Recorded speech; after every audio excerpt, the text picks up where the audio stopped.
Gas के घरेलू सार्फिन के लिए फिक्स चार्जेस में 50% इजाफा कर दिया गया है। प्रोटेक्टेड घरेलू गैस सार्फिन के लिए फिक्स चार्जेस 400 से बढ़ाकर 600 रुपए मुकर्रर कर दिए गए हैं।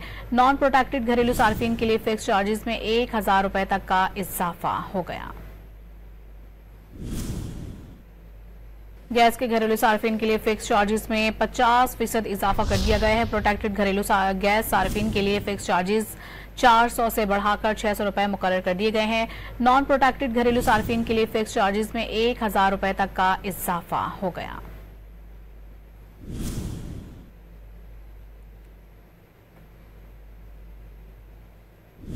गैस के घरेलू सार्फिन के लिए फिक्स चार्जेस में 50% इजाफा कर दिया गया है। प्रोटेक्टेड घरेलू गैस सार्फिन के लिए फिक्स चार्जेस 400 से बढ़ाकर 600 रुपए मुकर्रर कर दिए गए हैं। नॉन प्रोटेक्टेड घरेलू सार्फिन के लिए फिक्स चार्जेस में 1000 रुपए तक का इजाफा हो गया।